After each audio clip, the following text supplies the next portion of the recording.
और परीक्षित ने आज वो मुकुट अपने सिर पर पहना जो पापी जरासंध का मुकुट था। ये मुकुट पापी व्यक्ति का है, पाप से भरा हुआ है।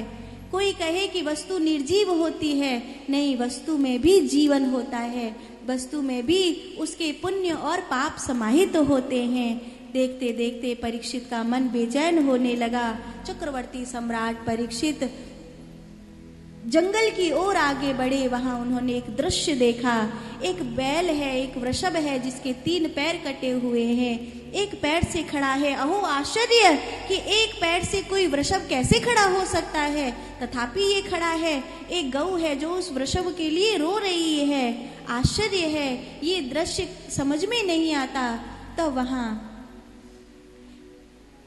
सूत जी ने सौनकादि मुनियों को समझाते हुए कहा, यह वृषभ धर्म है। धर्म 4 पैर की बजाय कलयुग में 1 पांव से खड़ा है और वो है सत्य। और ये गऊ जो इस वृषभ के लिए रो रही है, ये धरती है। धरती धर्म के लिए रो रही है कि अगर धर्म की हानि होगी तो धरती भी रसातल में जाने के लिए सज्ज हो जाएगी। ये किसने किया है? मैं उसे जीवित नहीं छोड़ूंगा जिसने इस प्रकार का दृश्य उपस्थित किया है संसार में। तब राजा ने तलवार खींच ली और वो ठिगना पुरुष, मलिन जिसका स्वरूप है, चुंदी जिसकी आंखें हैं और बहुत बहुत बहुत गंदगी से भरा हुआ है, तथापि वो उस गऊ को लात से मार रहा है, उस वृषभ को गिराने के लिए प्रयास कर रहा है। कौन हो तुम? वृषभ से पूछा, क्या ये तुम्हें सता रहा है? राजन, मैं कैसे कहूं कि ये मुझे सता रहा है? मैं धर्म हूँ, केचित विकल्प वसना, आहुरात्मा न आत्मनः, देव मन्ने परे कर्म, स्वभावे मपरे प्रभुम। इस संसार में कोई किसी को सताता नहीं है, यहाँ सब अपने अपने कर्म का भोग भोगते हैं।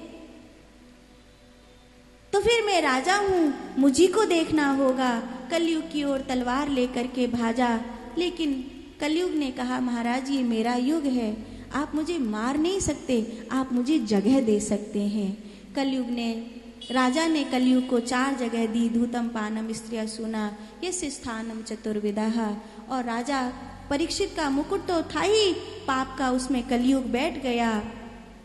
कलयुग जब मुकुट में बैठा, राजा नहीं कुछ समझ में आ रहा है, शमीक मुनि की कुटिया पर जाकर अपने लिए सम्मान की याचना करी।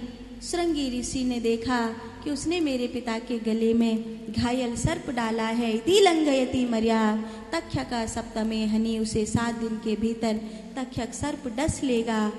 राजा को श्राप मिला। राजा ने सब कुछ छोड़ माँ गंगा की शरण ली।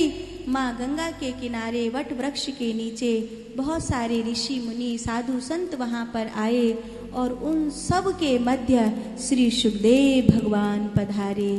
बोलिए सद्गुरुदेव भगवान की। तत्रात् भवति भगवान व्यासपुत्रो यदच्छया गामटमानपेक्षा अलक्षलिंगो निजलावतुष्टो व्रतस्य बालेरवधूतवेशः। राजन, समझो तुम्हें मुक्ति मिल गई। सुखदेव भगवान आसन पर विराजमान हुए। सुखदेव भगवान के विराजमान होते ही जय जयकार होने लगी, फूल बरसने लगे। राजा ने अपने गुरुदेव का पूजन किया और जब सुखदेव भगवान का राजा ने पूजन किया तब सुखदेव भगवान ने राजा परीक्षित को कुछ उपदेश दिए। अंतकाले तु पुरुषे आगते गत साध्वसा छिंदांग संग शस्त्रेण स्पृहाम देहेनु ये चतम। अपने ममता मोह की डोरी को वैराग्य की तलवार से काट दो राजन।